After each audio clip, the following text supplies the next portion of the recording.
Not yet, man. Damn it. Hafide.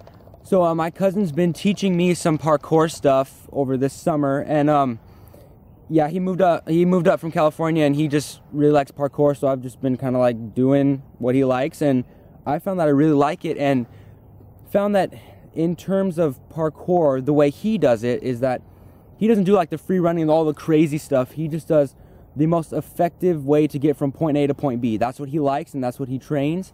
And it really opened my eyes in terms of martial arts and self-defense, because in a lot of martial arts or self-defense schools, they tell you, you know, oh, if somebody's attacking you with a knife or something, you know, it's better to run away than to try to like use your technique. You know, if you can run. But parkour training has really opened my eyes to what it means to actually run away in real life, and what it means to move effectively, through an environment like fluidly and like efficiently. And so I'm just gonna make some videos about my favorite parkour techniques for self-defense, for getting away from somebody in a real situation. So I'm gonna show you guys my 3 favorite vaults. And a quick shout out to my cousin Ryan. Hafade Chetlu, Hafa Tatamanahau. And thanks for everything, cousin. I miss you. Come back soon.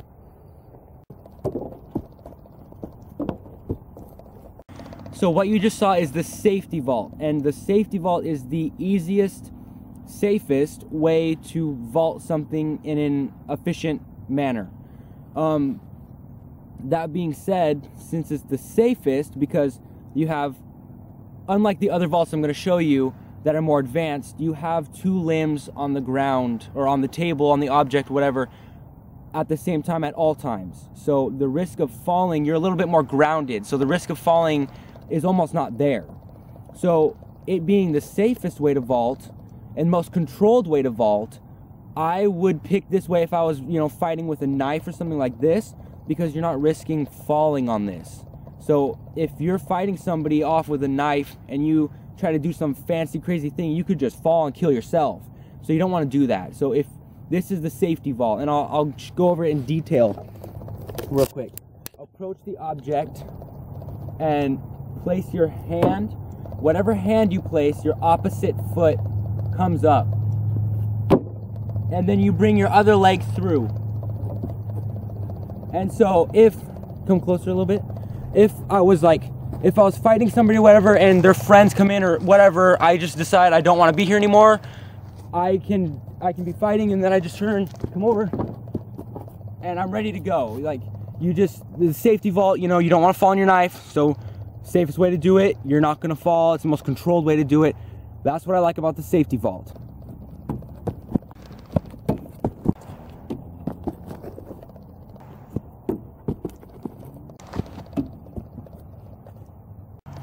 So what you just saw is the speed vault, and the speed vault is the fastest vault, hence the name. All these names pretty much explain themselves if you haven't noticed, but that's the fastest vault.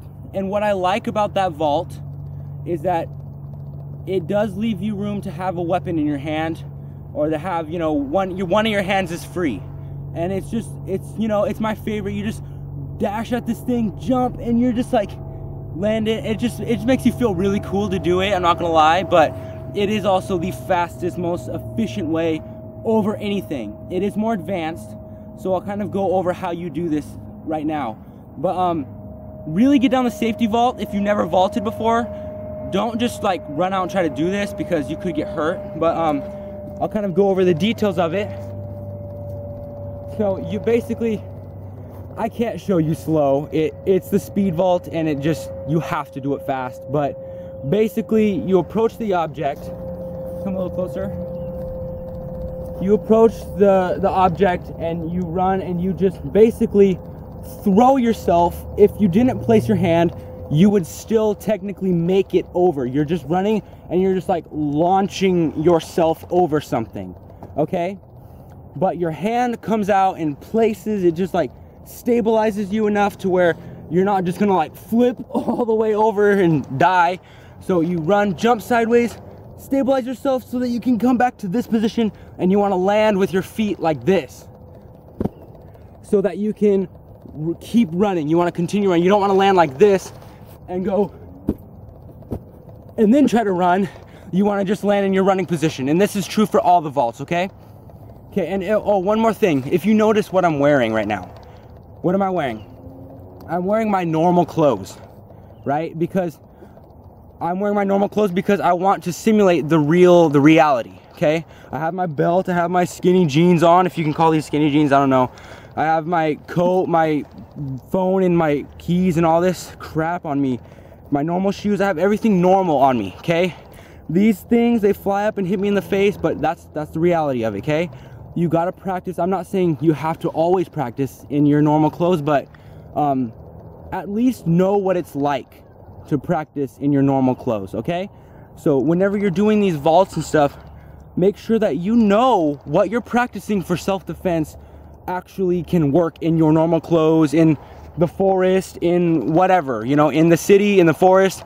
You know, don't just set up a thing in your backyard and be in your sweatpants and your karate gi or whatever and be like, oh yeah, everything works, you know, I got all these high kicks and stuff. If you can't do it in your normal pants, you can't do it, okay? That's my opinion. That's the reality.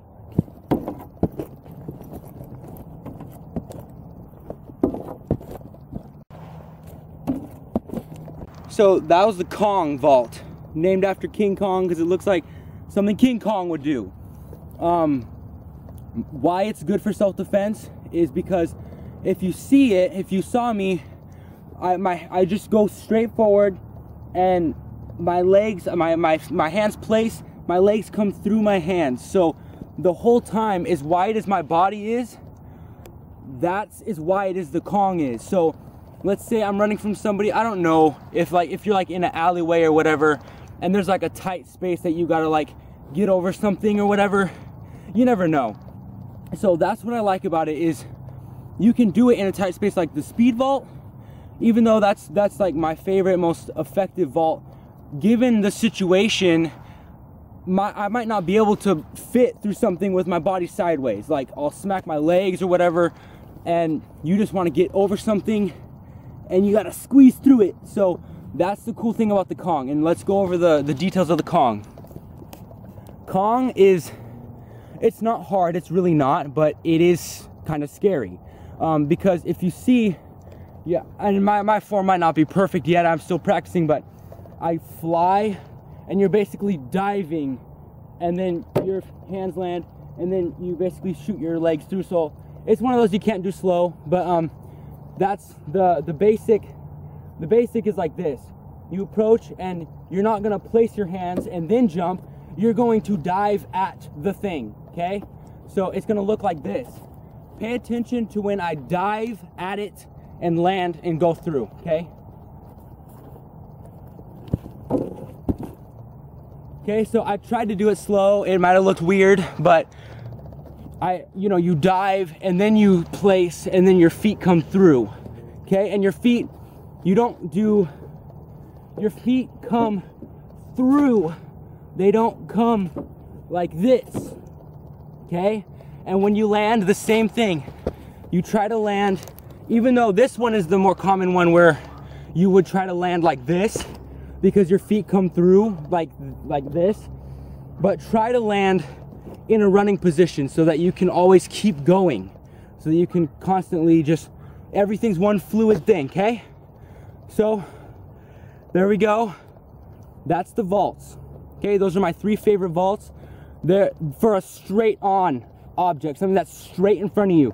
There's different vaults for, let's say, if I was running and I tried to go this way over something that way and keep running straight, that's different. So that'll be a different video, but these are my 3 favorite vaults that are for a straight on object, for self-defense, fastest, quickest, most efficient way, where you won't fall on your knife and kill yourself or whatever, okay?